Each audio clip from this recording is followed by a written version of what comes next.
कपूरवती, इतने दुखी हो कि अश्रु गिर रहे हैं और तुमने हमें बताया तक नहीं। बताओ क्या बात है? दासी के जीवन की समस्याओं में अपना समय नष्ट न करें महारानी। कपूरवती, आपके उद्यान भ्रमण का समय हो रहा है महारानी। मैं पंखा झलने वाली को बुलाती हूँ। केवल दासी नहीं हो तुम, हमारी बहन जैसी हो, और तुम जानते हो कि हम तुम्हें ऐसी अवस्था में नहीं देख सकते हैं। बताओ ऐसा कौन सा दुख है जो तुम्हें भीतर ही भीतर खाया जा रहा है? यदि हमारे सामर्थ्य में होगा तो हम तुम्हारा दुख अवश्य दूर करेंगे। जो मैं चाहती हूँ महारानी वो संभव नहीं है। वो सब हम पर छोड़ दो, केवल अपने मन की बात बताओ। दीदी, बचपन से ही मैंने एक स्वप्न देखा है। मेरा विवाह किसी राजा से और मैं उनकी रानी बनूं। जन्म के बाद से जो कष्ट मैंने सहे, मैं नहीं चाहती कि उनकी छाया भी मेरी संतानों के भाग्य पर पड़े। और इसके लिए मैंने बहुत कुछ सहा, बहुत कुछ सीखा। हर ढंग से अपने आप को किसी राजा के योग्य बनाने का प्रयास किया है मैंने, किंतु मेरे भाग्य ने मेरे परिश्रम को पारिश्रमिक दिया ही नहीं। मैं सेविका बनकर ही रह गई। मेरा एकमात्र स्वप्न अधूरा रह गया, अधूरा रह गया। हमारे रहते ऐसा कभी नहीं होगा। हृदय से बहन माना है तुम्हें, और प्रथा के अनुसार दो बहनों का विवाह एक ही पुरुष के साथ हो सकता है। हम करवाएंगे तुम्हारा विवाह महाराज बुद्धिसेन से। कहीं मेरी आशा टूट ना जाए। आप वचन दीजिए मुझे।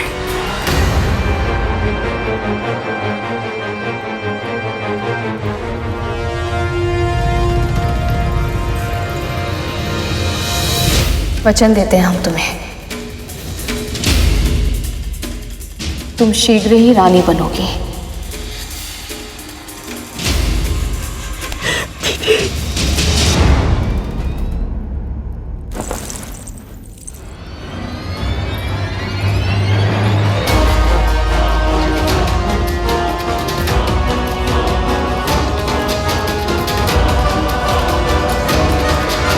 आप ऐसा सोच भी कैसे सकती हैं महारानी? आप अच्छी तरह से जानती हैं कि हम आपसे कितना स्नेह करते हैं, और किसी पराई स्त्री के बारे में सोच भी नहीं सकते। और फिर भी आप चाहती हैं कि हम आपके साथ ये अन्याय करें। क्षमा कीजिए महारानी, हम आपकी ये इच्छा पूरी नहीं कर सकते। हमने कपूरवती को वचन दिया है राजन, आप अपनी पत्नी के वचन का मान नहीं रखेंगे?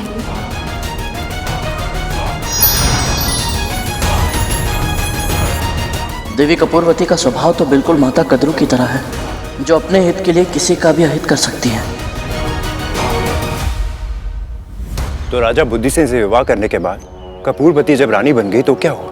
फिर वही हुआ जिसका राजा और मंत्री दोनों को भय था। रानी बनते ही कपूरवती का व्यवहार बदल गया और उसने रानी शीलवती की सेवा करना बंद कर दिया। तो क्या ऐसे अचानक आए बदलाव से रानी शीलवती को बुरा नहीं लगा पिताजी? उनका हृदय तो बहुत दुखी हुआ होगा ना? रानी शीलवती धैर्यवान महिला थी पुत्र। उन्होंने ये सोचकर संतोष कर लिया कि भला एक रानी दूसरी रानी की सेवा कैसे करेगी। और धीरे धीरे समय बीता और दोनों रानियां गर्भवती हो गई।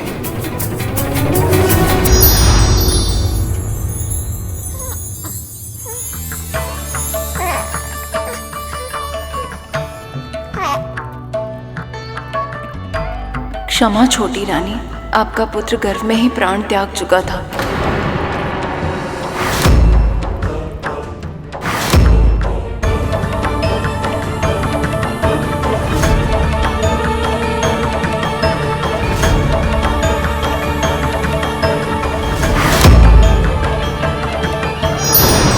मैंने पहले भी कहा था कि माता पिता के बुरे कर्मों का फल उनकी संतानों को भुगतना पड़ता है। इनके साथ भी वैसा ही हुआ। रानी शीलवती के गर्भ से एक के बाद एक स्वस्थ पुत्र जन्म लेते रहे, और कपूरवती बार बार मृत संतानों की मां बनती रही। पर इतना सब होने के बाद भी उसे अपनी भूल का आभास नहीं हुआ और समय का चक्र अपनी गति से घूमता रहा। कपूरवती के मन में ईर्ष्या की भावना और प्रबल होती गई और धीरे धीरे कितने वर्ष बीत गए और रानी शीलवती के पुत्र सुंदर नवयुवक बन चुके थे और कपूरवती के भीतर की अच्छाई उसकी बुराई के सामने पूरी तरह हार चुकी थी। एक दिन जब जीवित पुत्री का व्रत था, उसने एक भीषण षड्यंत्र रचा।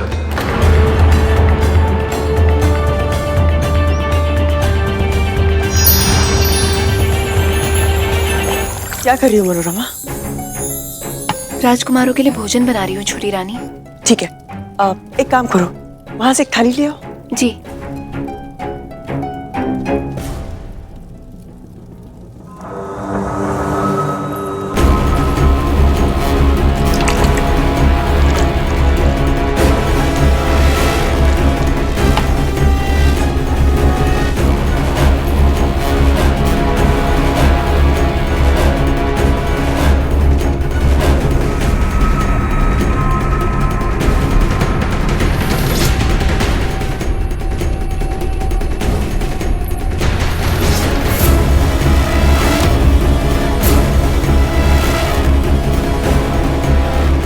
राजकुमार, क्या हुआ राजकुमार? कोई अतिशीघ्र राजवैद्य को बुलाइए, कोई राजन को सूचना दीजिए।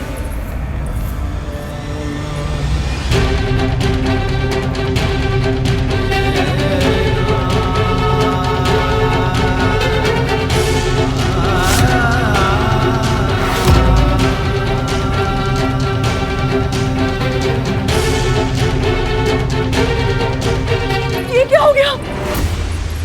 मेरे पुत्र राजकुमार, आप सब हमें ऐसे छोड़ के नहीं जा सकते। दीदी, जब उन्हें पता चलेगा तो कैसे संभालेंगी वो अपने आप को? किंतु क्या करें, सूचना तो देनी होगी ना।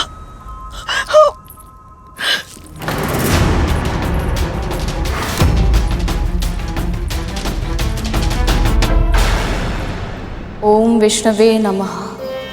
ओम विष्णवे नमः। ओम विष्णवे नमः। ओम विष्णवे नमः। ओम विष्णवे नमः। ओम विष्णवे नमः। ओम विष्णवे नमः। ओम विष्णवे नमः। ओम विष्णवे नमः।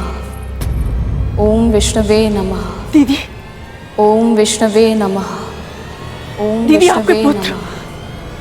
ओम विष्णवे आप नमः। नहीं रहे, आप नहीं रहे।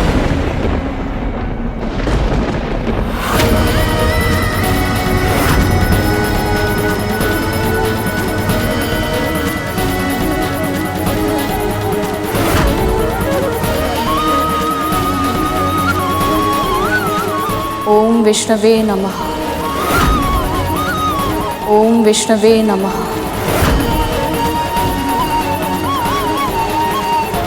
दीदी, आप सुन रही है ना? हमारे राज्य का भविष्य, चारों राजकुमार हमें छोड़कर चले गए। ओम विष्णवे नमः। मृत्यु हो गई है उनकी। ओम विष्णवे नमः। ओम विष्णवे नमः।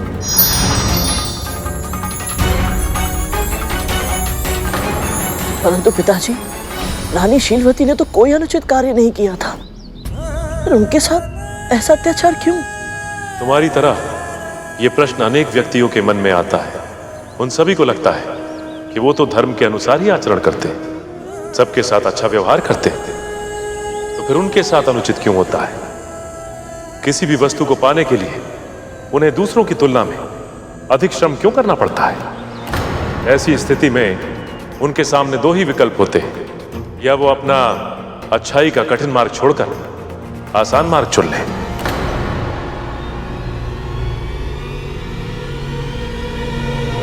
और जो दूसरा विकल्प चुनते हैं गरुड़, उन्हें प्रभु कभी निराश नहीं करते। शीलवती के साथ भी ऐसा ही हुआ। उनके व्रत और उनकी अखंड भक्ति से प्रसन्न होकर श्री विष्णु ने उन्हें साक्षात दर्शन दिए। ओम विष्णवे नमः। ओम विष्णवे नमः।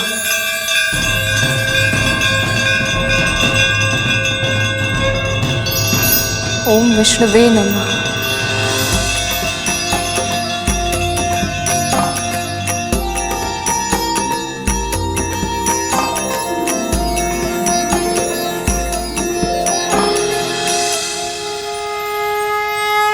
देवी शीलवती,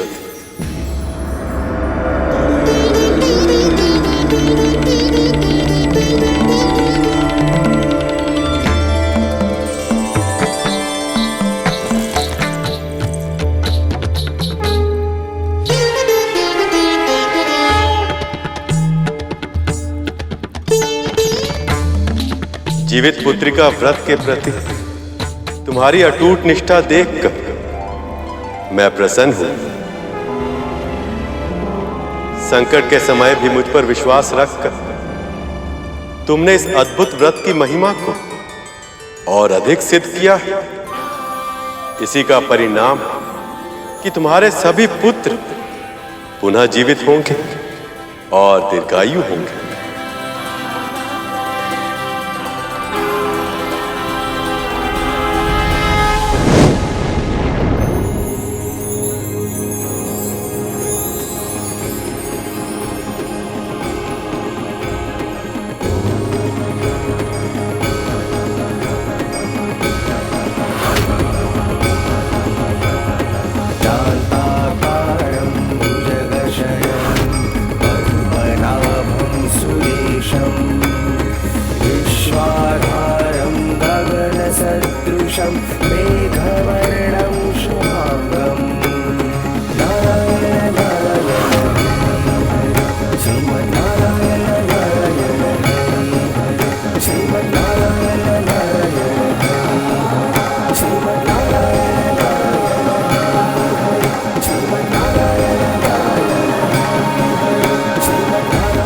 कपूरवती, पिछले जन्म में सियार के रूप में तुमने इस व्रत का संकल्प किया था, पर बीच में ही तोड़ दिया।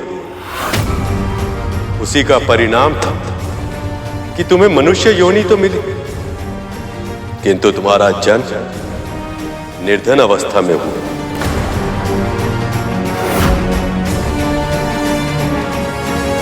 उसके बाद भी तुमने इस जन्म में अनेक पाप किए, जिसके फल स्वरूप तुम्हारी सभी संतानों ने तुम्हारे गर्भ में ही प्राण त्याग दी। फिर भी तुम्हारी ईर्ष्या समाप्त नहीं और तुमने शीलवती के पुत्रों के प्राणों को छीनने का षड्यंत्र रचा।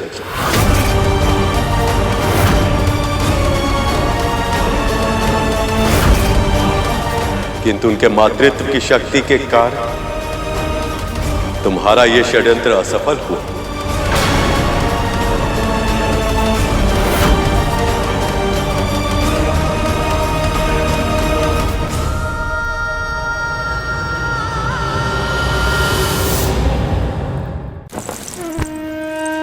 मुझे क्षमा कर दीजिए प्रभु, मुझे क्षमा कर दीजिए। मनुष्य बनकर भी मैं अपनी पशुता नहीं भूल पाई।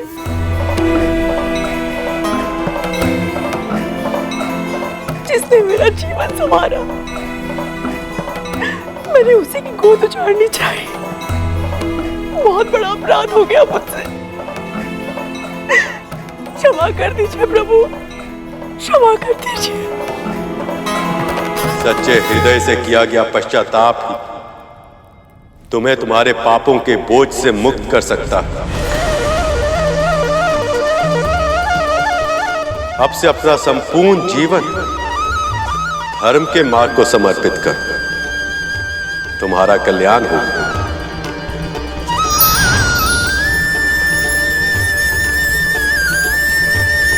बड़ी माँ भी यदि मन से पश्चाताप कर ले तो शायद नाग भाइयों को जीवन दान मिल जाए।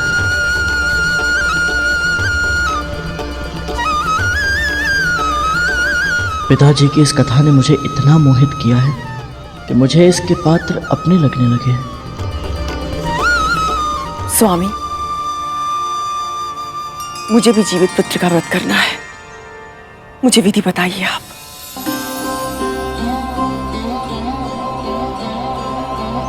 सबसे पहले आप भोर में उठ के स्नान करके स्वच्छ वस्त्र धारण कीजिए।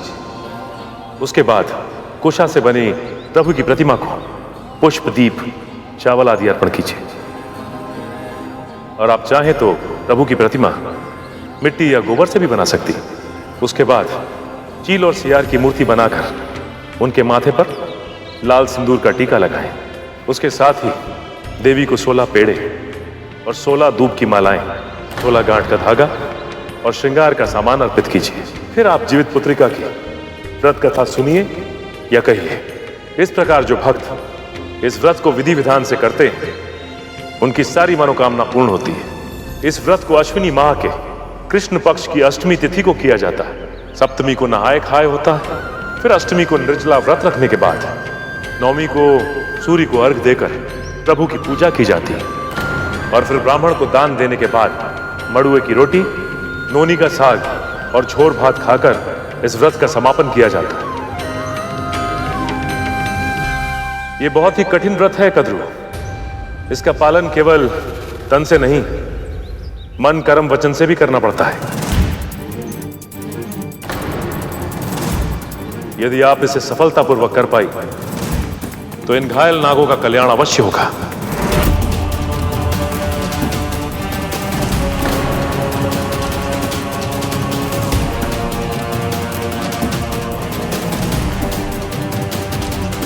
मैंने ये व्रत कभी किया नहीं है।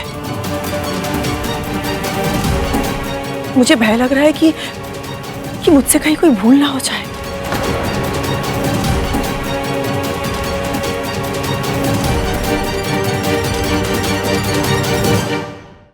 कोई भूल नहीं होगी आपसे। मैं भी आपके साथ ये व्रत रखूंगी।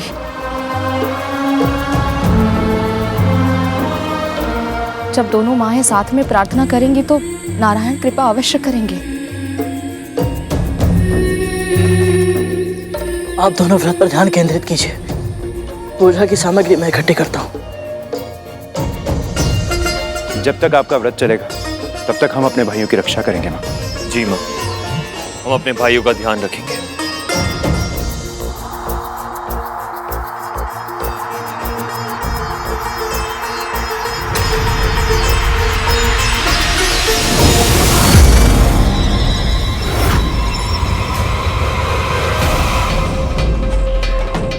एक और इस व्रत का पालन करने में कद्रू के मन में अभी से असमंजस है, और दूसरी ओर यमदूत सांपों के प्राण हरने के लिए प्रतीक्षा कर रहे हैं। मैं आशा करता हूं कि इस व्रत को कद्रू विधि विधान से कर पाए।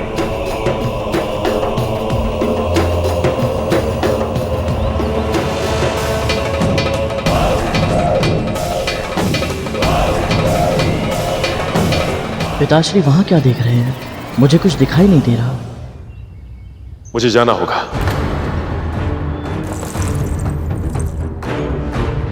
प्रणाम स्वामी।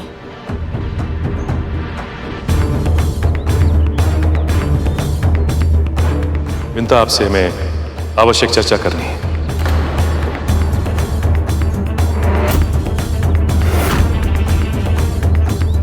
तनिक साथ आइए। जी।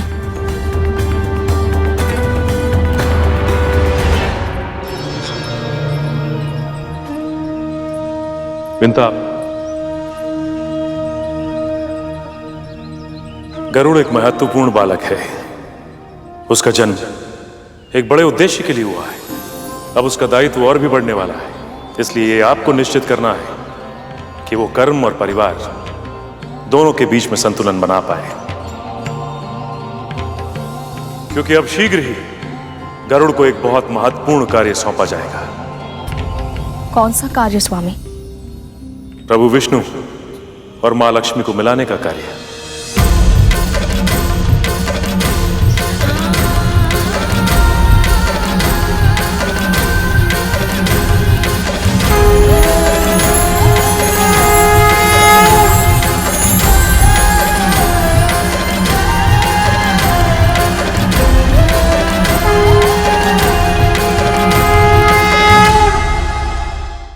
गरुड़ एक महत्वपूर्ण बालक है। उसका जन्म एक बड़े उद्देश्य के लिए हुआ है। अब उसका दायित्व और भी बढ़ने वाला है, क्योंकि अब शीघ्र ही गरुड़ को एक बहुत महत्वपूर्ण कार्य सौंपा जाएगा। कौन सा कार्य स्वामी? प्रभु विष्णु और मां लक्ष्मी को मिलाने का कार्य।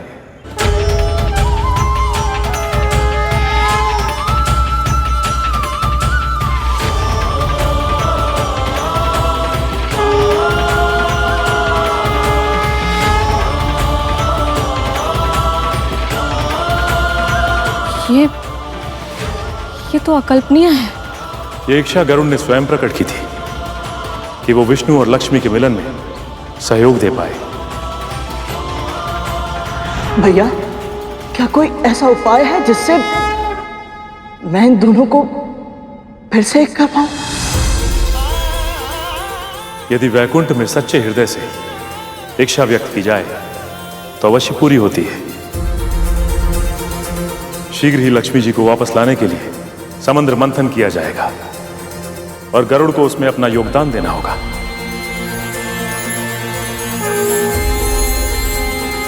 और उसके लिए यह कार्य कर पाना बहुत कठिन होगा विंता, और विशेष रूप से तब जब आप दासी हैं। उसका मन, मस्तिष्क, हृदय, यहां तक कि आत्मा भी सदैव आपके साथ ही रहता है। और आपकी मुक्ति भी समुद्र मंथन के बाद ही संभव हो पाएगी। इसके अतिरिक्त समय आने पर गरुड़ की कुंडलिनी शक्ति भी जागृत होगी, जो उसे सर्वशक्तिमान बना देगी। और उसके बाद ही वो बन पाएगा संपूर्ण धर्म योद्धा।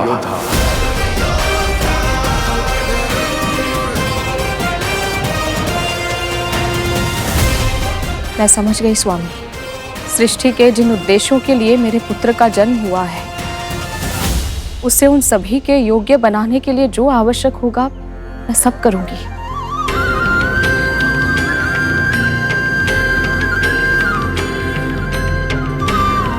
आपका कल्याण हो विंता।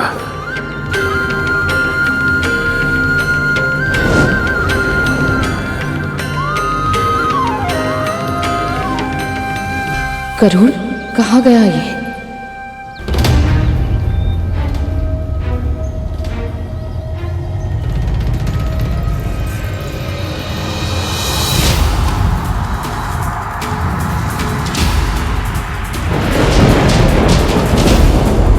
कौन है वो जिसके होने का आभास मुझे इतना आशंकित कर रहा है?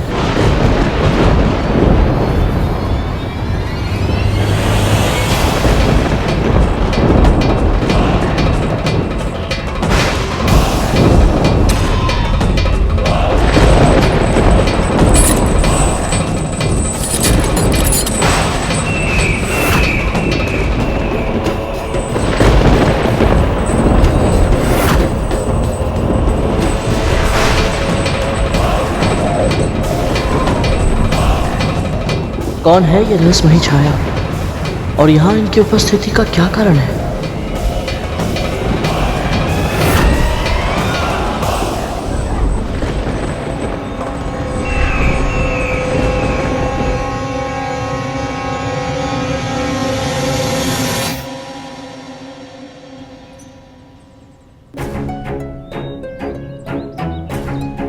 यहाँ क्या कर रहा है तू? कुछ नहीं माँ, बस विचित्र सी घबराहट हो रही है। माँ, मेरे नाग भाई स्वस्थ तो हो जाएंगे ना? मन में विश्वास और संदेह एक साथ नहीं रह सकते गरुड़। तुझे मेरी विष्णु भक्ति पर विश्वास है ना,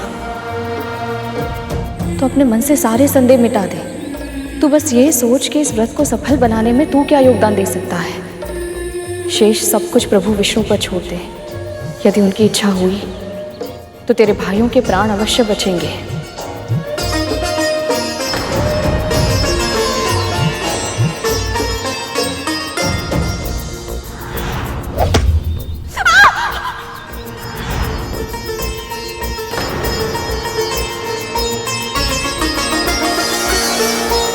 माँ, मेरे कारण आपको बहुत कष्ट हो रहा है ना? उन अभागों के कष्ट की तुलना में मेरा कष्ट कुछ भी नहीं है गरुड़।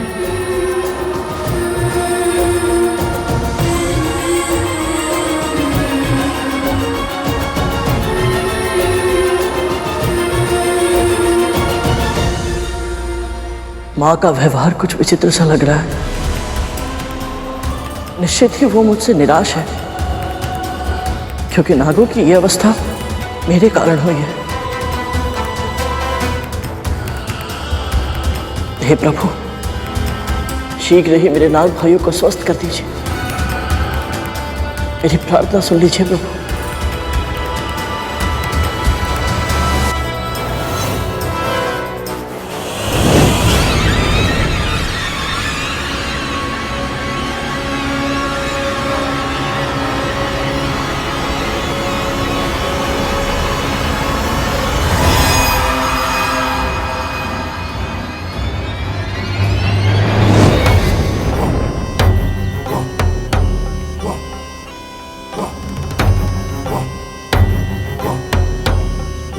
इस बार संकट में केवल ये नहीं है, बल्कि पूरा महल दुख की काली छाया से घिर चुका है। और इसका कारण है वो गरुड़। मुझे शीघ्र ही ये सूचना माता को देनी होगी।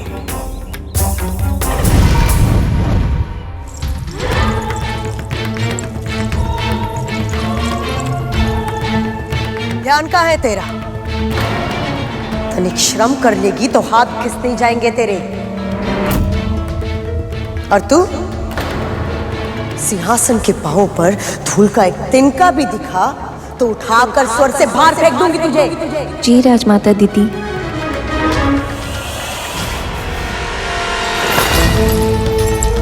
इतने वर्षों तक हमने देवराज इंद्र के लिए सिंहासन को स्वच्छ किया है, परंतु उनसे भी कभी ऐसे वचन सुनने को नहीं मिले और कभी सुन भी नहीं पाएंगे।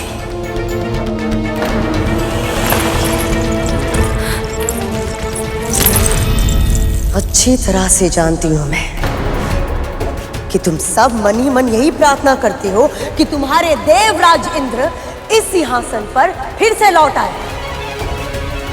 कान खोलकर सुन लो, ऐसा कभी नहीं होगा। पर उसके लिए हमें गरुड़ को नियंत्रित करना होगा माँ।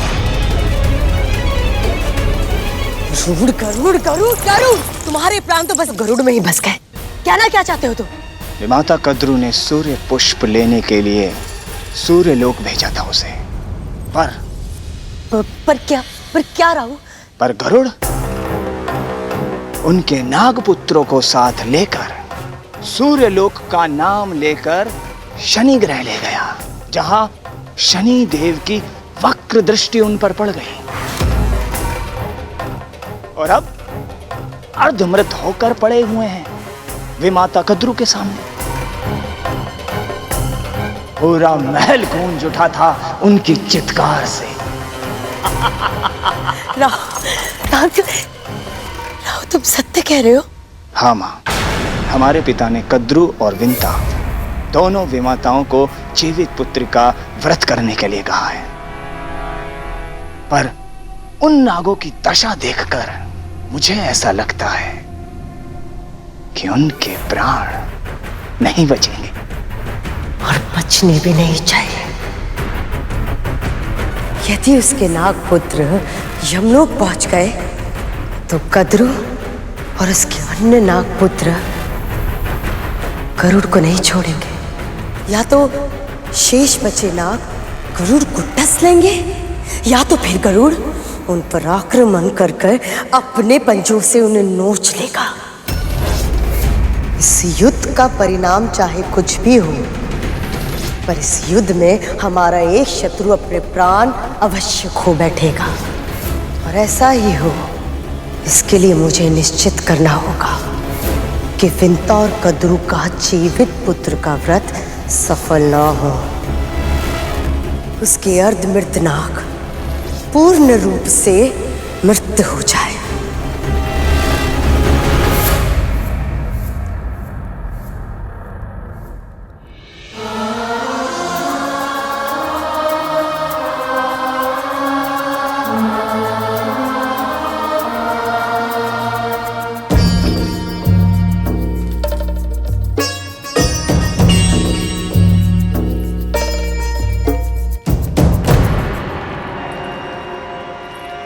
क्या हो रहा है यहाँ?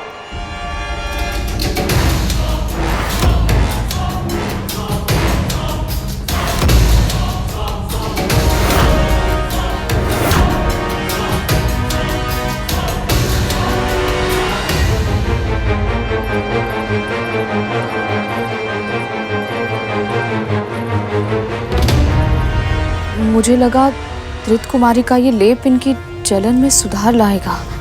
कितने निर्लज हो तुम दोनों महापुत्र। पहले स्वयं घाव दिए, अब उन्हीं घाव पर स्वयं लेप भी लगा रहे हो।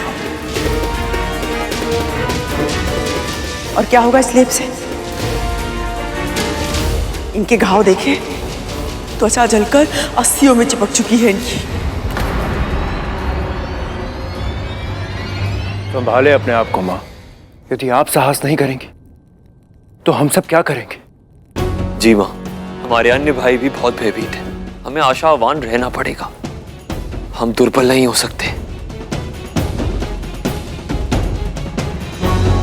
सही कहा तुम दोनों ने। मैं भी जानती हूँ संकट के समय दुर्बलता और भी बड़े संकट का कारण बन सकती है। क्या करूं मैं? जब से तुम सबने जन्म लिया है, इस कक्ष में मैंने चहल पहल, हास प्रतिहास के स्वर ही सुने हैं। किंतु आज ये सन्नाटा मेरे कानों को भेद रहा है।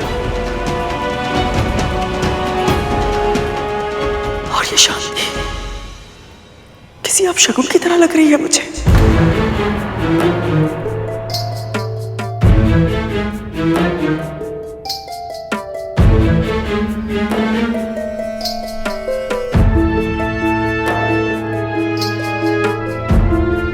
दे मुझे।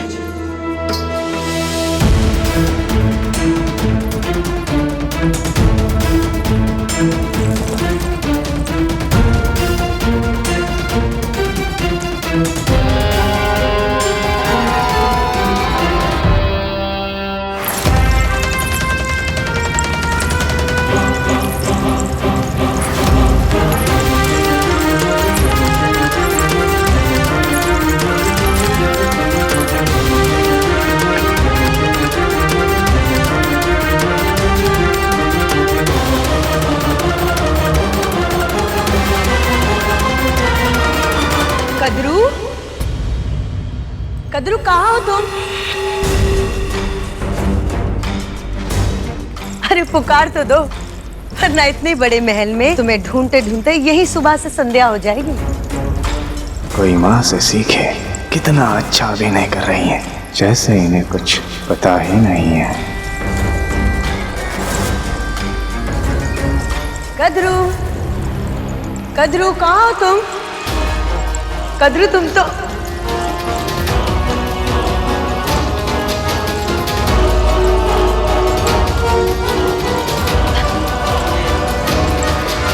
क्या बात है, आज पूरा परिवार इकट्ठा है। कोई शुभ अवसर है क्या?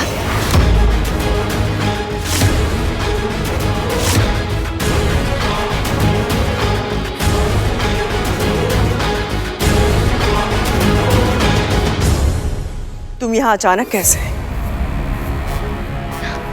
कद्रू, मैं जब भी आती हूँ तुम मुझसे यही सवाल करती हो। अब तुम ही मुझे बताओ, क्या एक बहन दूसरी बहन से मिलने नहीं आ सकती? और तुम्हें तो मेरा स्वभाव अभी तक पता चल जाना चाहिए कि संकट और दीदी बताकर नहीं आते।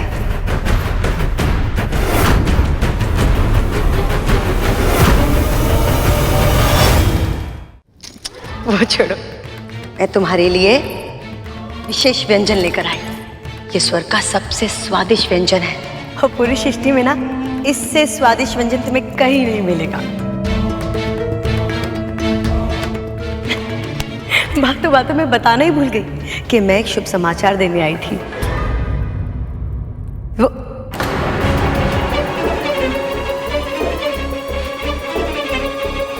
मैंने कुछ अनुचित कह दिया क्या कद्रू? नहीं ना? इतनी शांति क्यों है?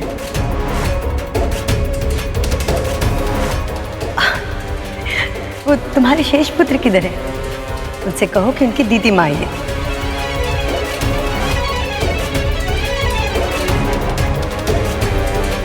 अच्छा छोड़ो, मैं ही पुकार लेती हूँ।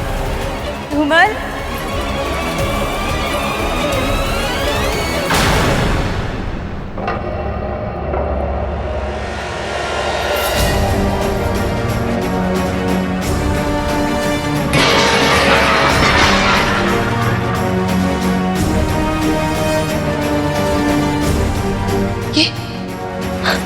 ये क्या हुआ इनके साथ? क्या हो गया मेरे भतीजों को? किसने की? किसने की मेरे भोले भाले बच्चे की ऐसी दशा? कद्रू, क्या हुआ मेरे भतीजों को? बिल्कुल मृत समान हो चुके, क्या हुआ इन्हें? कोई कुछ जवाब क्यों नहीं देता? मैं कब से पूछ रही हूँ, क्या किया, किसके कारण हुआ है ये? राहु, इसी क्षण असुर सेना को बुलाओ। जिस किसी ने मेरे भतीजों के साथ ये किया है, मैं उसे जीवित नहीं छोड़ूंगी, प्राण ले लूंगी मैं उसके।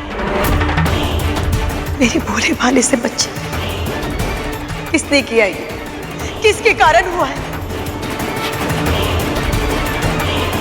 ये सब मेरे कारण हुआ है।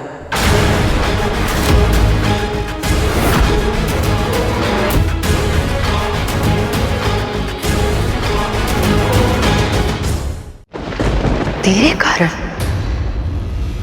एक दास होकर तूने अपने स्वामियों पर आक्रमण किया? साहस कैसे हुआ तेरा?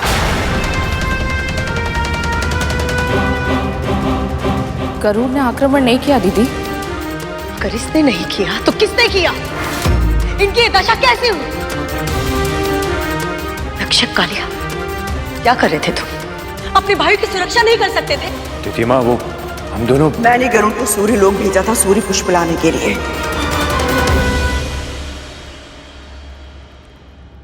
किंतु मेरे पुत्र भी उसके साथ चले गए और गरुड़ के पंखों के स्थान पर तुम्हारे पुत्र चल गए।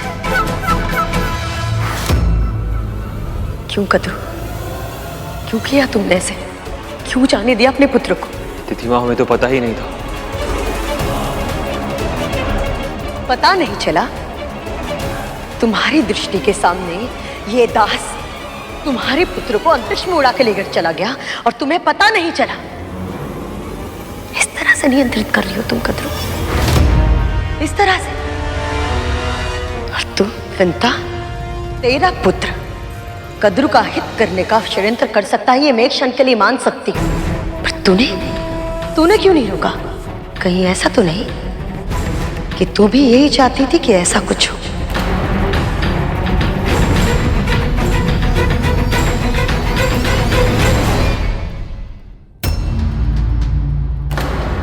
नहीं, मां ऐसा सोच भी नहीं सकती।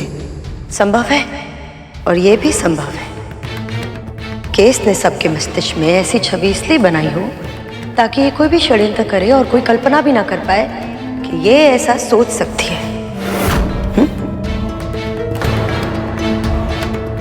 कद्रू, तुम्हें नहीं लगता कि तुमने एक दासी पर अधिक ही विश्वास कर लिया है? कद्रू मेरी बहन, मुझे तो इस बात की चिंता हो रही है कि अब तुम क्या करोगी? तुम्हारे पुत्र को देखो, मुझे तो भाई लग रहा है कि ये जीवित भी हो पाएंगे या नहीं। दीदी,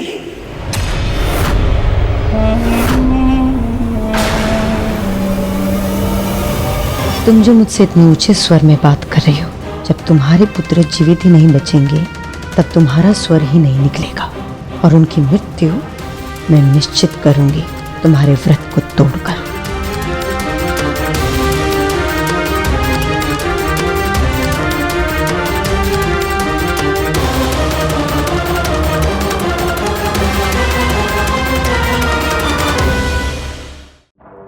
हमारे पुत्र को देखो, मुझे तो भाई लग रहा है कि ये जीवित भी हो पाएंगे या नहीं। दीदी,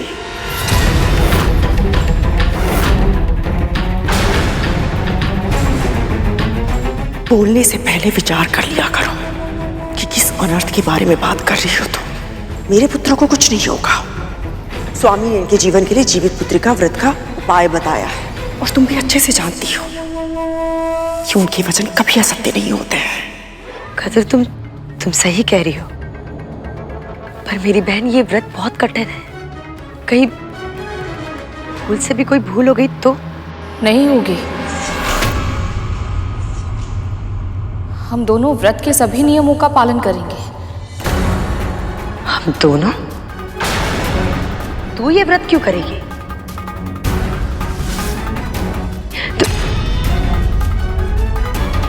अच्छा, समझ गई। क्योंकि तू भयभीत है। ये नाग अगर स्वस्थ हो गए तो कद्रू को बता देंगे कि इन पर आक्रमण तेरे पुत्र गरुड़ ने किया है, और फिर तेरे पुत्र की रक्षा कौन करेगा? और इसने स्वामी के सामने भी ऐसा ही स्वांग किया होगा कि तुम्हारे पुत्र की ये व्रत रखेगी। इसे केवल अपने पुत्र की चिंता है, तुम्हारे पुत्रों की नहीं।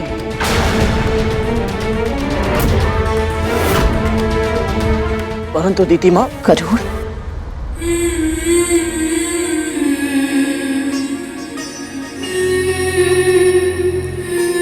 महारानी, कल व्रत आरंभ होने से पहले महल की स्वच्छता और शुद्धिकरण बहुत आवश्यक है। भूल से भी यदि कोई अपवित्र वस्तु महल में रह गई तो व्रत भंग हो जाएगा। ठीक है, तुम दोनों जाके बाहर की झाड़ पोंछ कर लो, और हाँ, रसोई घर भी स्वच्छ कर लेना। जी।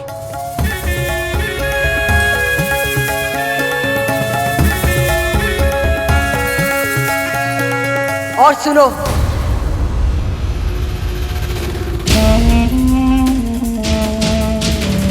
ध्यान रखना कि कोई भूल से भी भूल ना हो जाए।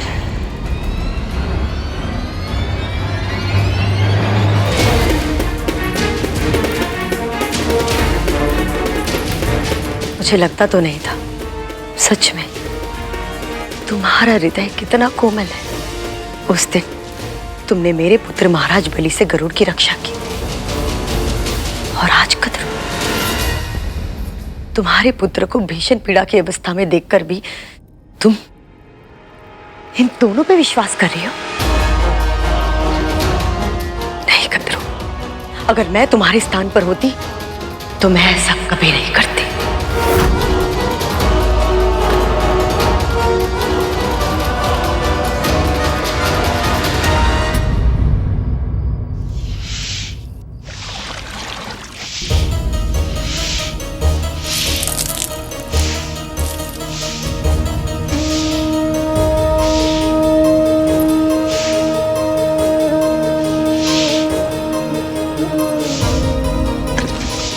लाइए माँ, मुझे दीजिए।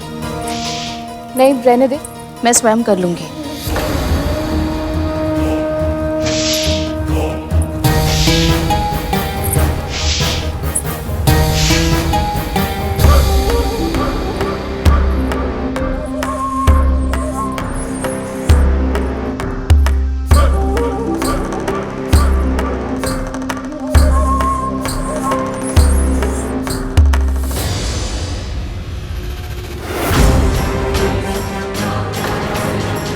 शनिदेव का प्रसाद काला हो गया। इस कक्ष को तो पवित्र कर लेगी, किंतु तेरे मन का क्या कदरू, उसे कैसे शुद्ध कर पाएगी तू? क्या इस अपराध बोध से तुझे मुक्ति मिलेगी कि जो कुछ भी हुआ उसका कारण तू है?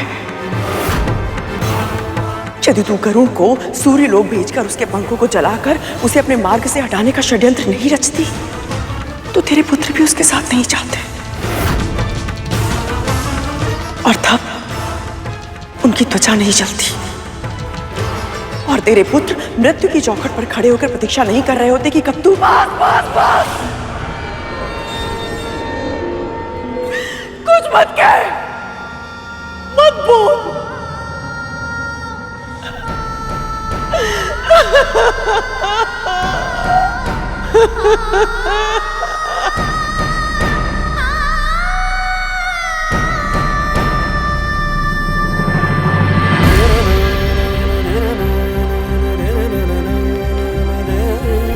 कालिया, क्यों सता रहे हो इन्हें? दे दोगे? आप बोलते हो तो दे देता हूं। लो।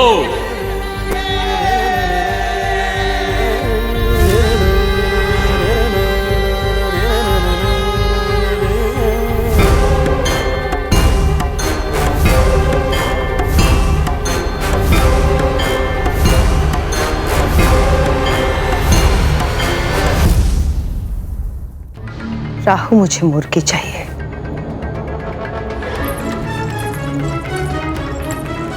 और मुर्गी पकी हुई चाहिए। और हाँ, ध्यान रखना, विंता और गरुड़ को इस बात की भनक भी लगनी चाहिए। अच्छा, बस अभी गया और अभी आया माँ।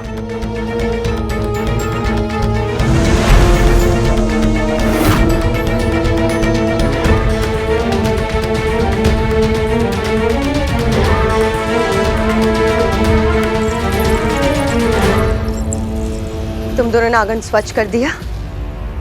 जी। अब जाके रसोई घर भी स्वच्छ कर दो, कुछ भी छूटना नहीं चाहिए। जो आ गया राजमाता।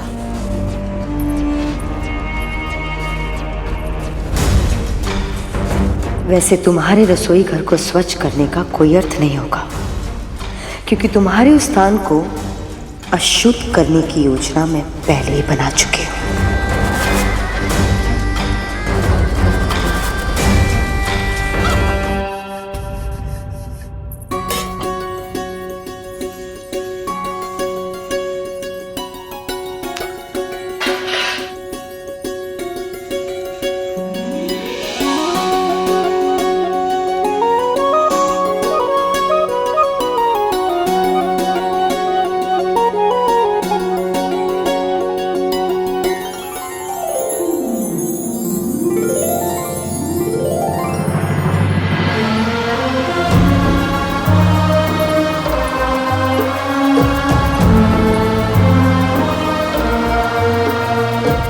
क्षमा करना पुत्र, पर तेरे पिताजी चाहते हैं कि तू मानसिक और भावनात्मक रूप से और शक्तिशाली बने, ताकि तेरा ध्यान मुझसे हट पाए और तू और भी अधिक बड़े और महत्वपूर्ण कार्य कर पाए।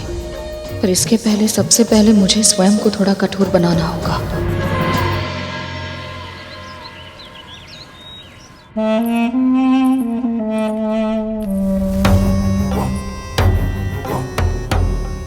बहुत बढ़िया, अब इसे वहां पे रख दो।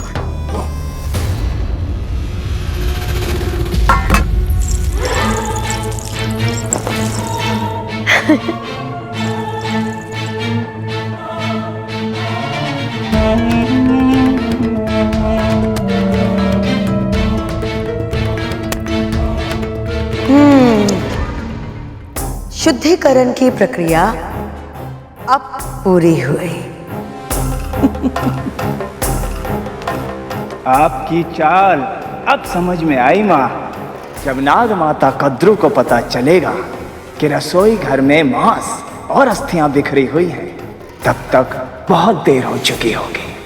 इसे स्वच्छ करने का समय भी नहीं मिलेगा उन्हें, और ऐसे में उनका व्रत आरंभ होने से पहले ही भंग हो जाएगा। और ये व्रत भंग होते ही चित्रगुप्त के बही खाते से कद्रू के पुत्रों का नाम कट जाएगा, और उसी के साथ साथ उसके जीवन की डोर भी कट जाएगी। कल भोर में सूर्य उगने से पहले ही तू कुशा तोड़ लाना। स्नान के बाद सबसे पहले मैं उससे प्रभु विष्णु की प्रतिमा बनाऊंगी, और फिर गोबर से चील और सियार की। मां, एक प्रश्न, प्रतिमा बनाने के लिए कुशा और गोबर का प्रयोग क्यों किया जाता है? वेदों के अनुसार घास के सभी प्रकारों में कुशा सबसे अधिक शुद्ध और सबसे शक्तिशाली है। आदिकाल से ही महान ऋषियों द्वारा तपस्या के आसन के रूप में उसका उपयोग किया जा रहा है। उनके तेज और ऊर्जा के कारण कुशा के हर तिनके में बड़े से बड़े कवच से अधिक शक्ति होती है। यहाँ तक कि मृत्यु को भी लंबे समय तक रोक पाने की क्षमता होती है कुशा में। और जहाँ तक गोबर का प्रश्न है, उससे उत्तम खाद और कुछ है ही नहीं गरुड़। तन के भीतर की कोशिकाओं को सड़ने या नष्ट होने की प्रक्रिया को रोकने का गुण होता है गोबर में। जब उसे सुखाकर उस पर घी डालकर उसे जलाया जाता है तो वातावरण शुद्ध हो जाता है और चारों ओर जीवन की आभा फैल जाती है।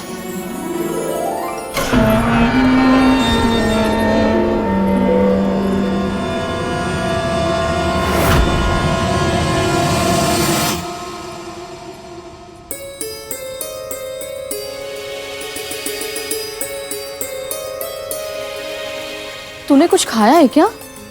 नहीं माँ। हाँ, ये सूर्यदेव ने जो शहद दिया था बस उसी का सेवन किया माँ। तो फिर ये मांस की दुर्गंध कैसी है? कहाँ से आ रही है? हाँ माँ, ये गंध तो मांस की है, परंतु हम तो पूरे महल की झाड़ पोछ कर चुके हैं। पर कार्य समाप्त नहीं हुआ। यदि सूर्योदय तक महल के किसी भी कोने में एक भी अस्थि रह गई तो व्रत आरंभ होने से पहले ही भंग हो जाएगा।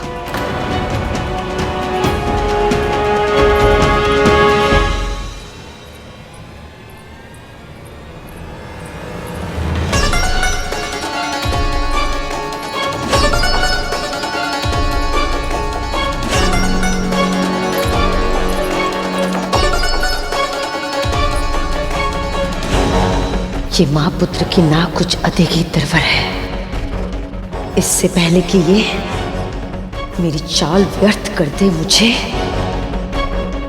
कुछ करना होगा।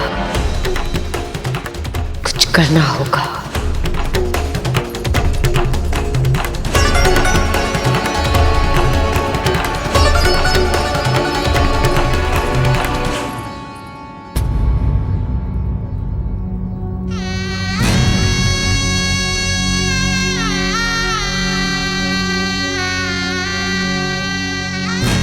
देखिए माँ, हम आपके लिए क्या लाए हैं। दुनिया के सबसे अनोखे, दुर्लभ और मूल्यवान।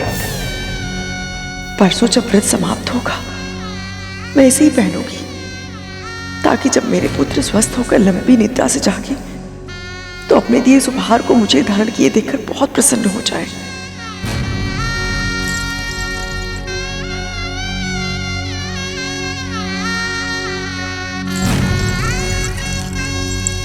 वाह, विश्वास करना तो कोई तुमसे सीखे। तुम यहाँ आभूषण चुन रही हो और वहां वो विंता और गरुड़। क्या हुआ? क्या हुआ?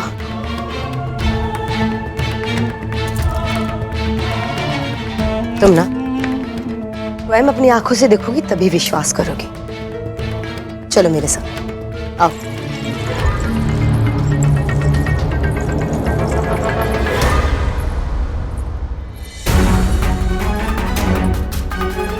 अस्थियों की गंध तो यहीं से आ रही है, पर यहाँ तो सब स्वच्छ ही है। अवश्य ही हमें कोई भ्रम हुआ होगा। एक क्षण में।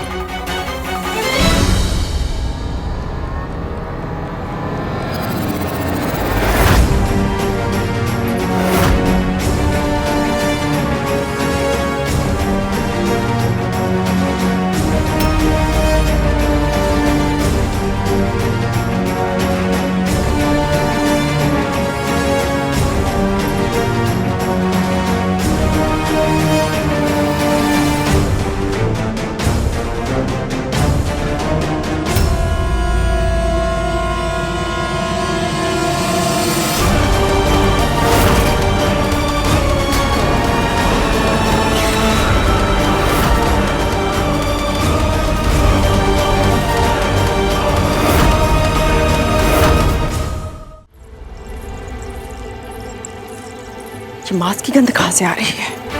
तुम्हारे पुत्र तो कुछ खाने से रहे और विंता तो शाकाहारी है। मेरा पेट तो पहले से भरा हुआ है। तो फिर कौन हो सकता है जो गरुड़?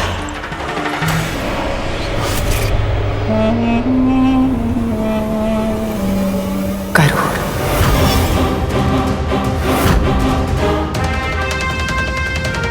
माँ,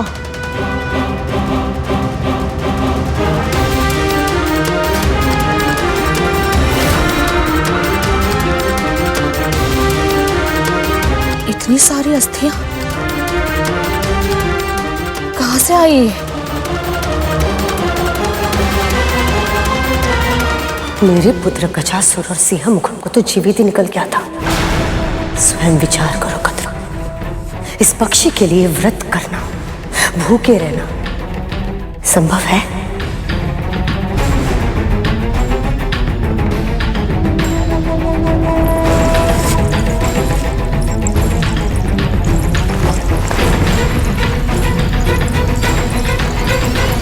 गरुड़, ये सारी अस्थियां ले जाओ और कहीं दूर फेंका।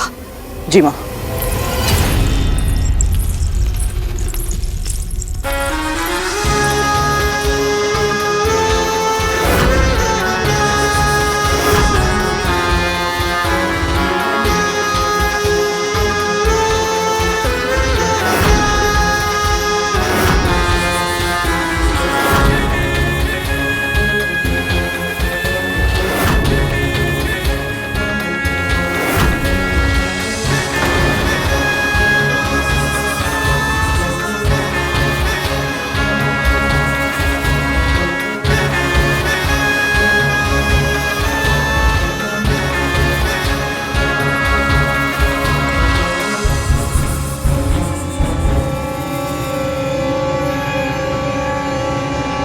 पेट की अग्नि इतनी तीव्र है कि सूर्य की अग्नि में जल रहे मेरे पुत्रों की पीड़ा भी भूल गया तू। इस स्थिति में तुझे भूख भी कैसे लग सकती है? नहीं महारानी, इनका सेवन मैंने नहीं किया है। तूने नहीं किया तो कि मैंने किया है।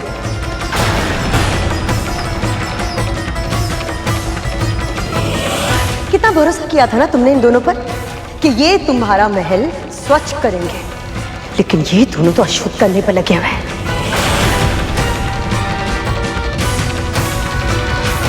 ताकि तुम्हारा व्रत सफल ना हो और इन दोनों को तुमसे प्रतिशोध लेने का मौका मिल जाए, है ना?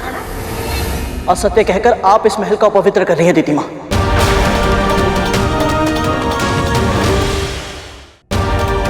महारानी, मैं मानता हूं कि आप यही मानती है कि आपके पुत्रों की स्थिति मेरे कारण हुई है, और कहीं ना कहीं मैं स्वयं को दोषी मानता हूं।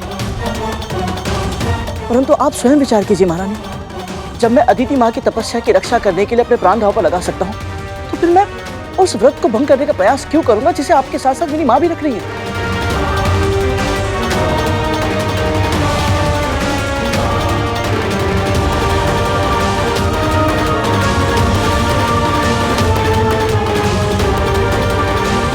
ये सब तो बस करूं, अब और कुछ नहीं कहेगा तू। व्रत का समय आरंभ होने वाला और मैं नहीं चाहती कि तू मन, वचन या कर्म से किसी को भी दुखी करे।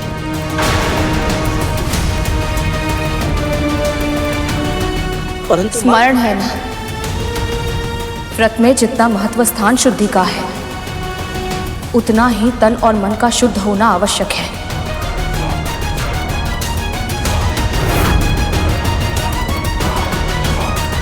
ना तो स्वयं क्रोधित हो सकता है, ना किसी के मन को दुखी कर सकता है।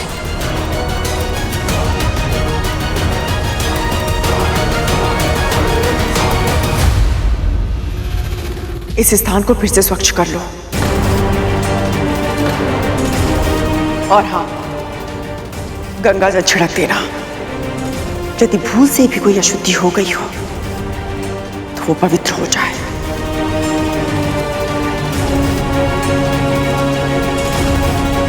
कदम,